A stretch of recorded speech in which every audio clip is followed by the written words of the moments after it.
पुराणों के अनुसार ब्रह्मा जी से अत्रि, अत्रि से चंद्रमा, चंद्रमा से बुध और बुध से इलानंदन पुरुरवा का जन्म हुआ। पुरुरवा से आयु, आयु से राजा नहुष और नहुष से ययाति उत्पन्न हुए। ययाति से पुरु हुए। पुरु के वंश में भरत और भरत के कुल में राजा कुरु हुए। जम्बू द्वीप के महान सम्राट कुरु, कुरु के वंश में आगे चलकर राजा प्रतीप हुए, जिनके दूसरे पुत्र थे शांतनु। शांतनु का बड़ा भाई बचपन में ही शांत हो गया था। शांतनु के गंगा से देवव्रत भीष्म हुए। भीष्म ने ब्रह्मचर्य की प्रतिज्ञा ली थी, इसलिए यह वंश आगे नहीं चल सका। भीष्म अंतिम कौरव थे। अगले पन्ने पर पहला रहस्य। ये वह काल था जबकि देवी और देवता धरती पर विचरण किया करते थे। किसी खास मंत्र द्वारा उनका आह्वान करने पर वे प्रकट हो जाया करते थे। देवताओं में इंद्र, वरुण, 2 अश्विन कुमार, 8 वसुगण, 12 आदित्यगण, 11 रुद्र, सूर्य, मित्र, पूषण, विष्णु, ब्रह्मा, शिव, सती, सरस्वती, लक्ष्मी, उषा, अपान्नपात, सविता, त्रिप, विमवस्वत, 49 मरुदगण, पर्जन्य, वायु, मातृश्वन, त्रिप्राप्त्य, आजकपाद, आप, अहितर्बुधन्य, यम, पितृ, अर्यमा, मृत्यु, श्रद्धा, शची, दिति, अदिति, कश्यप, विश्वकर्मा, गायत्री, सावित्री, आत्मा, बृहस्पति, शुक्राचार्य आदि। इन्हीं देवताओं के कुल में से एक माँ गंगा भी हैं। गंगा ने क्यों किया शांतनु से विवाह? पुत्र की कामना से शांतनु के पिता महाराजा प्रतीप ने गंगा के किनारे तपस्या कर रहे थे। उनके तप, रूप और सौंदर्य पर मोहित होकर गंगा उनकी दाहिनी जंघा पर आकर बैठ गई और कहने लगी, राजन, मैं आपसे विवाह करना चाहती हूँ। मैं जहनु ऋषि की पुत्री गंगा हूँ। इस पर राजा प्रतीप ने कहा, गंगे, तुम मेरी दाहिनी जंघा पर बैठी हो, जबकि पत्नी को तो वामांगी होना चाहिए। दाहिनी जंघा तो पुत्र का प्रतीक है, अतः मैं तुम्हें अपने पुत्र वधू के रूप में स्वीकार कर सकता हूँ। ये सुनकर गंगा वहाँ से चली गयी। जब महाराज प्रतीप को पुत्र की प्राप्ति हुई तो उन्होंने उसका नाम शांतनु रखा और इसी शांतनु से गंगा का विवाह हुआ। गंगा से उन्हें 8 पुत्र मिले, जिसमें से 7 को गंगा नदी में बहा दिया गया और 8वें पुत्र को पाला पोसा। उनके 8वें पुत्र का नाम देवव्रत था। ये देवव्रत ही आगे चलकर भीष्म कहलाया। अगले पन्ने पर दूसरा रहस्य। शांतनु ने अपने पिता प्रतीप की आज्ञा से गंगा के पास जाकर उनसे विवाह करने के लिए निवेदन किया था। गंगा तो शांतनु के पिता पर आसक्त हुई थी। तब गंगा ने कहा, राजन, मैं आपके साथ विवाह करने के लिए तैयार हूँ, लेकिन आपको वचन देना होगा कि आप मेरे किसी भी कार्य में हस्तक्षेप नहीं करेंगे। शांतनु ने गंगा को वचन देकर विवाह कर लिया। गंगा के गर्भ से महाराज शांतनु को 8 पुत्र हुए, जिनमें से 7 को गंगा ने गंगा नदी में ले जाकर बहा दिया। वचन के बंधे होने के कारण शांतनु कुछ नहीं बोल पाए। जब गंगा का 8वां पुत्र हुआ और वह उसे भी नदी में बहाने के लिए ले जाने लगी तो राजा शांतनु से रहा नहीं गया और उन्होंने इस कार्य को करने से गंगा को रोक दिया। गंगा ने कहा, राजन, आपने अपनी प्रतिज्ञा भंग कर दी है, इसलिए अब मैं आपके पास नहीं रह सकती। इतना कहकर गंगा वहाँ से अंतर्ध्यान हो गई। महाराजा शांतनु ने अपने उस पुत्र को पाला पोसा और उसका नाम देवव्रत रखा।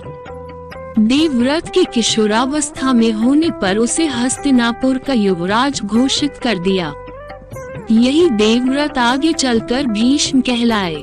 अगले पन्ने पर तीसरा रहस्य। एक बार द्यू नामक वसु ने वशिष्ठ ऋषि की कामधेनु का हरण कर लिया। इससे वशिष्ठ ऋषि ने द्यू से कहा कि ऐसा काम तो मनुष्य करते हैं, इसलिए तुम 8 वसु मनुष्य हो जाओ। ये सुनकर वसुओं ने घबराकर वशिष्ठ जी की प्रार्थना की तो उन्होंने कहा कि अन्य वसु तो वर्ष का अंत होने पर मेरे शाप से छुटकारा पा जाएंगे, लेकिन इस द्यू को अपनी करनी का फल भोगने के लिए एक जन्म तक मनुष्य बनकर पीड़ा भोगना होगी। ये सुनकर वसुओं ने गंगा जी के पास जाकर उन्हें वशिष्ठ जी के शाप को विस्तार से बताया और यह प्रार्थना की कि आप मृत्युलोक में अवतार लेकर हमें गर्भ में धारण करें और जो ही हम जन्म लें हमें पानी में डुबो दें। इस तरह हम जल्दी से सभी मुक्त हो जाएंगे। गंगा माता ने स्वीकार कर लिया और वे युक्ति पूर्वक शांतनु राजा की पत्नी बन गईं और शांतनु से वचन भी ले लिया। शांतनु से गंगा के गर्भ में पहले जो 7 पुत्र पैदा हुए थे उन्हें उत्पन्न होते ही गंगा जी ने पानी में डुबो दिया, जिससे 7 वसु तो मुक्त हो गए, लेकिन 8वें में शांतनु ने गंगा को रोककर इसका कारण जानना चाहा। गंगा जी ने राजा की बात मानकर वसुओं को वशिष्ठ के शाप का सब हाल कह सुनाया। राजा ने उस 8वें पुत्र को डुबोने नहीं दिया और इस वचन भंगता के कारण गंगा 8वें पुत्र को सौंपकर अंतर्ध्यान हो गई। यही बालक द्यू नामक वसु था। अगले पन्ने पर चौथा रहस्य। एक दिन देवव्रत के पिता शांतनु यमुना के तट पर घूम रहे थे कि उन्हें नदी में नाव चलाते हुए एक सुंदर कन्या नजर आई। शांतनु उस कन्या पर मुग्ध हो गए। महाराजा ने उसके पास जाकर उससे पूछा, हे देवी तुम कौन हो? उसने कहा, महाराजा मेरा नाम सत्यवती है और मैं निषाद कन्या हूँ। उस काल में निषाद नाम की एक जाति होती थी।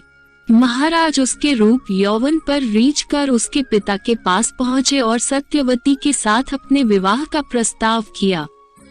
इस पर धीवर ने कहा, राजन मुझे अपनी कन्या का विवाह आपके साथ करने में कोई आपत्ति नहीं है, किंतु मैं चाहता हूँ कि मेरी कन्या के गर्भ से उत्पन्न पुत्र को ही आप अपने राज्य का उत्तराधिकारी बनाएं, तो ही यह विवाह संभव हो पाएगा। निषाद के इन वचनों को सुनकर महाराज शांतनु चुपचाप हस्तिनापुर लौट आए और मन ही मन इस दुख से घुटने लगे। सत्यवती के वियोग में महाराज व्याकुल रहने लगे और उनका शरीर भी दुर्बल होने लगा। महाराज की इस दशा को देखकर देवव्रत को चिंता हुई।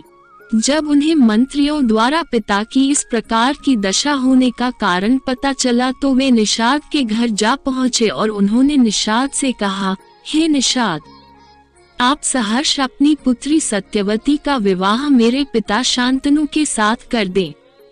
मैं आपको वचन देता हूँ कि आपकी पुत्री के गर्भ से जो बालक जन्म लेगा वही राज्य का उत्तराधिकारी होगा। कालांतर में मेरी कोई संतान आपकी पुत्री के संतान का अधिकार छीन न पाए, इस कारण से मैं प्रतिज्ञा करता हूँ कि मैं आजन्म अविवाहित रहूंगा। उनकी इस प्रतिज्ञा को सुनकर निषाद ने हाथ जोड़कर कहा, हे देवव्रत, आपकी यह प्रतिज्ञा अभूतपूर्व है। इतना कहकर निषाद ने तत्काल अपनी पुत्री सत्यवती को देवव्रत तथा उनके मंत्रियों के साथ हस्तिनापुर भेज दिया। अगले पन्ने पर 5वां रहस्य।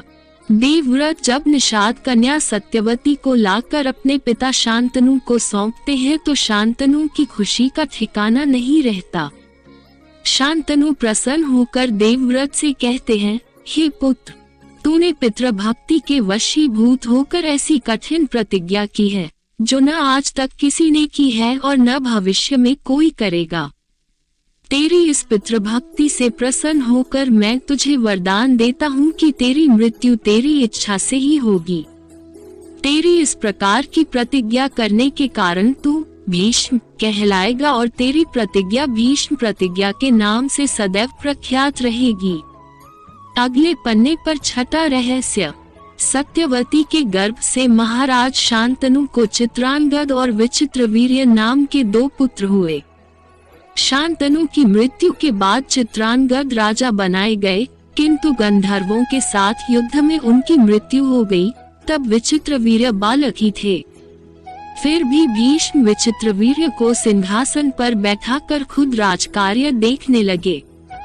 विचित्रवीर्य के युवा होने पर भीष्म ने बलपूर्वक काशीराज की 3 पुत्रियों का हरण कर लिया और वे उसका विवाह विचित्रवीर्य से करना चाहते थे, क्योंकि भीष्म चाहते थे कि किसी भी तरह अपने पिता शांतनु का कुल बढ़े।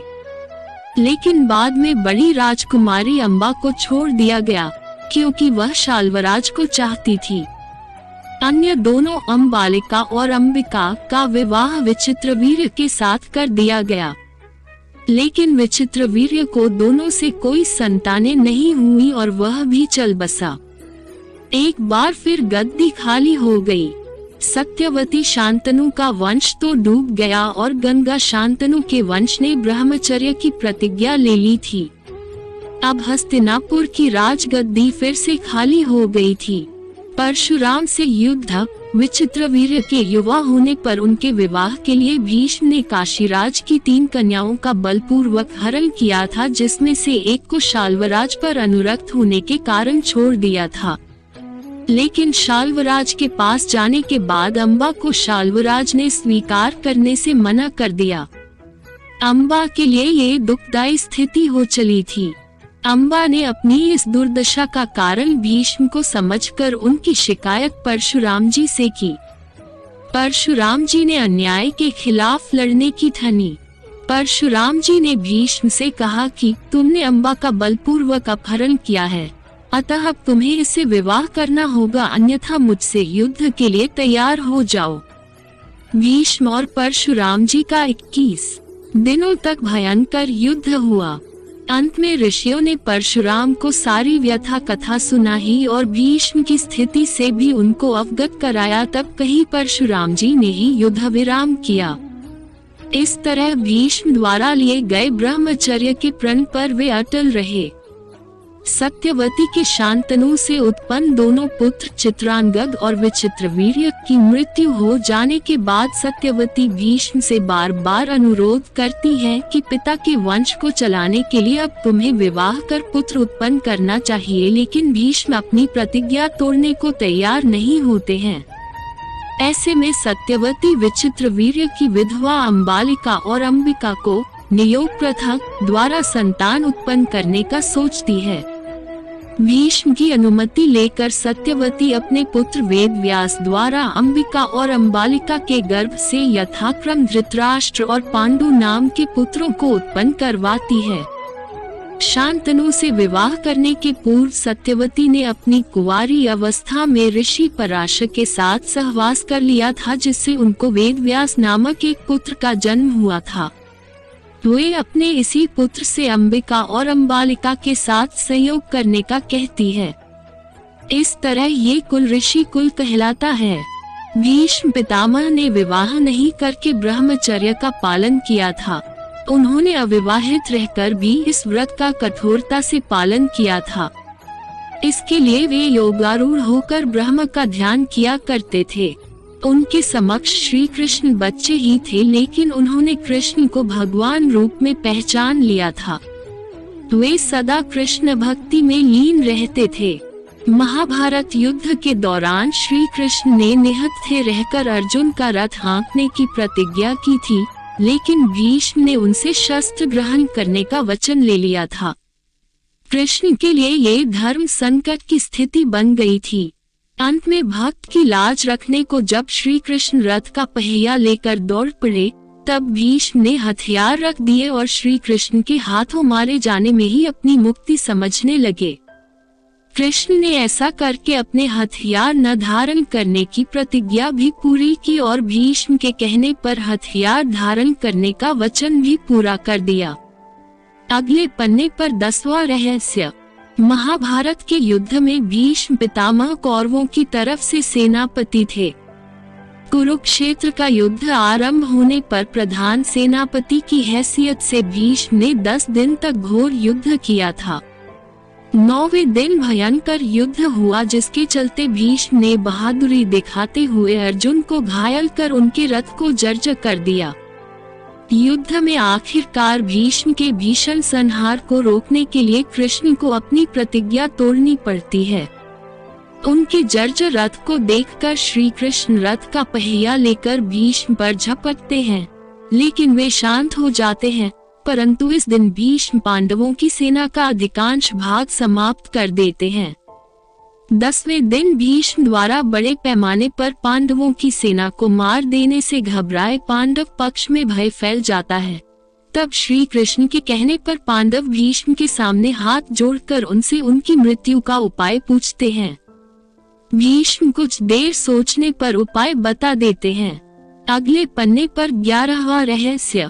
10वें ही दिन इच्छा मृत्यु प्राप्त भीष्म द्वारा अपनी मृत्यु का रहस्य बता देने के बाद इसके बाद भीष्म पांचाल तथा मत्स्य सेना का भयंकर संहार कर देते हैं। फिर पांडव पक्ष युद्ध क्षेत्र में भीष्म के सामने शिखंडी को युद्ध करने के लिए लगा देते हैं।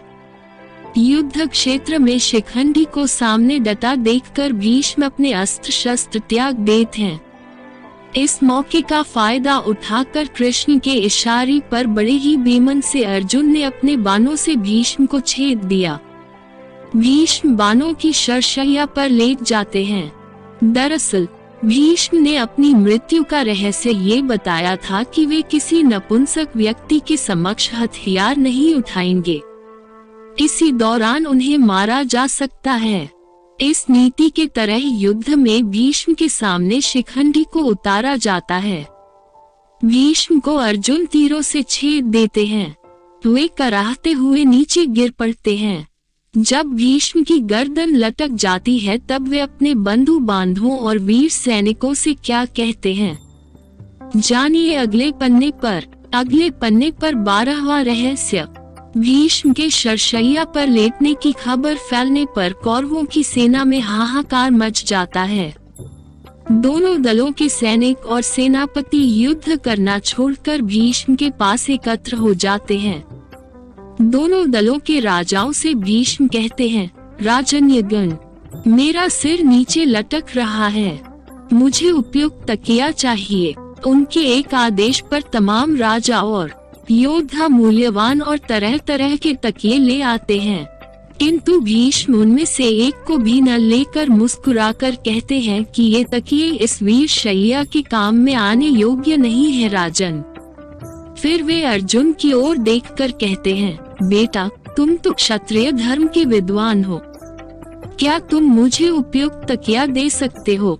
आज्ञा पाते ही अर्जुन ने आंखों में आंसू लिए उनको अभिवादन कर भीष्म को बड़ी तेजी से ऐसे 3 बाण मारे जो उनके ललाट को छेदते हुए पृथ्वी में जा लगे।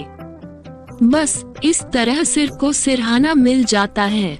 इन बाणों का आधार मिल जाने से सिर के लटकते रहने की पीड़ा जाती रही। इतना सब कुछ होने के बावजूद भीष्म क्यों नहीं त्यागते हैं प्राण? सूर्य का उत्तरायण होना, लेकिन शरशैया पर लेटने के बाद भी भीष्म प्राण क्यों नहीं त्यागते हैं? जबकि उनका पूरा शरीर तीर से छलनी हो जाता है, फिर भी वे इच्छा मृत्यु के कारण मृत्यु को प्राप्त नहीं होते हैं। भीष्म ये भली भांति जानते थे कि सूर्य के उत्तरायण होने पर प्राण त्यागने पर आत्मा को सद्गति मिलती है और वे पुनः अपने लोक जाकर मुक्त हो जाएंगे, इसीलिए वे सूर्य के उत्तरायण होने का इंतजार करते हैं। भीष्म ने बताया कि वे सूर्य के उत्तरायण होने पर ही शरीर छोड़ेंगे, क्योंकि उन्हें अपने पिता शांतनु से इच्छा मृत्यु का वर प्राप्त है और वे तब तक शरीर नहीं छोड़ सकते जब तक कि वे चाहें। लेकिन 10वें दिन का सूर्य डूब चुका था। अगले पन्ने पर 14वां रहस्य। भीष्म को ठीक करने के लिए शल्य चिकित्सक लाए जाते हैं, लेकिन वे उनको लौटा देते हैं और कहते हैं कि अब तो मेरा अंतिम समय आ गया है, ये सब व्यर्थ है, शरशैया ही मेरी चिता है, अब मैं तो बस सूर्य के उत्तरायण होने का इंतजार कर रहा हूँ। पितामह की ये बातें सुनकर राजागण और उनके सभी बंधु बांधव उनको प्रणाम और प्रदक्षिणा कर करके अपनी अपनी छावनियों में लौट जाते हैं। अगले दिन सुबह होने पर फिर से वे सभी भीष्म के पास लौटते हैं। सभी कन्याएं, स्त्रियां और उनके कुल के योद्धा पितामह के पास चुपचाप खड़े हो जाते हैं। पितामह ने पीने के लिए राजाओं से ठंडा पानी मांगा। सभी उनके लिए पानी ले आए, लेकिन उन्होंने अर्जुन की ओर देखा। अर्जुन समझ गया और उसने अपने गांडीव पर तीर चढ़ाया और पर्जन्यास्त्र का प्रयोग कर वे धरती में छोड़ देते हैं। धरती से अमृत तुल्य सुगंधित बढ़िया जल की धारा निकलने लगती है। उस पानी को पीकर भीष्म तृप्त हो जाते हैं। फिर भीष्म दुर्योधन को समझाते हैं कि युद्ध छोड़कर वंश की रक्षा करो। उन्होंने अर्जुन की बहुत प्रशंसा की और दुर्योधन को बार बार समझाया कि हमारी यह गति देखकर संभल जाओ, लेकिन दुर्योधन उनकी एक भी नहीं मानता है और फिर से युद्ध शुरू हो जाता है। अगले दिन फिर से सभी उनके पास इकट्ठे होते हैं। वे नए सेनापति कर्ण को समझाते हैं। वे दोनों पक्षों में अपने अंतिम वक्त में भी संधि कराने की चेष्टा करते हैं। भीष्म के शरशैया पर ले जाने के बाद युद्ध और 8 दिन चला। भीष्म यद्यपि शरशैया पर पड़े हुए थे, फिर भी उन्होंने श्री कृष्ण के कहने से युद्ध के बाद युधिष्ठिर का शोक दूर करने के लिए राजधर्म, मोक्ष धर्म और आपद धर्म आदि का मूल्यवान उपदेश बड़े विस्तार के साथ दिया। इस उपदेश को सुनने से युधिष्ठिर के मन से ग्लानि और पश्चाताप दूर हो जाता है। बाद में सूर्य के उत्तरायण होने पर युधिष्ठिर आदि सगे संबंधी, पुरोहित और अन्यान्य लोग भीष्म के पास पहुंचते हैं। उन सब से पितामह ने कहा कि इस शरशैया पर मुझे 58 दिन हो गए हैं। मेरे भाग्य से माघ महीने का शुक्ल पक्ष आ गया। अब मैं शरीर त्यागना चाहता हूँ। इसके पश्चात उन्होंने सब लोगों से प्रेम पूर्वक विदा मानकर शरीर त्याग दिया। सभी लोग भीष्म को याद कर रोने लगे। युधिष्ठिर तथा पांडवों ने पितामह के शरविद्ध शव को चंदन की चिता पर रखा तथा दाह संस्कार किया। भीष्म सामान्य व्यक्ति नहीं थे, वे मनुष्य रूप में देवता वसु थे। उन्होंने ब्रह्मचर्य का कड़ा पालन करके योग विद्या द्वारा अपने शरीर को पुष्य कर लिया था। दूसरा, उनको इच्छा मृत्यु का वरदान भी प्राप्त था। इस युद्ध के समय अर्जुन 55 वर्ष, कृष्ण 83 वर्ष और भीष्म 150 वर्ष के थे। उस काल में 200 वर्ष की उम्र होना सामान्य बात थी। बौद्धों के काल तक भी भारतीयों की सामान्य उम्र 150 वर्ष हुआ करती थी। इसमें शुद्ध वायु, वातावरण और योग ध्यान का बड़ा योगदान था। भीष्म जब युवा थे तब कृष्ण और अर्जुन हुए भी नहीं थे। माना जाता है कि भीष्म ही युद्ध में सबसे अधिक उम्र के थे। उन्हें राजनीति का ज्यादा अनुभव होने के कारण वेदव्यास ने संपूर्ण महाभारत में भीष्म को राजनीति का केंद्र बनाकर राजनीति के बारे में उन्होंने जो भी कहा उसका प्राथमिकता से उल्लेख किया।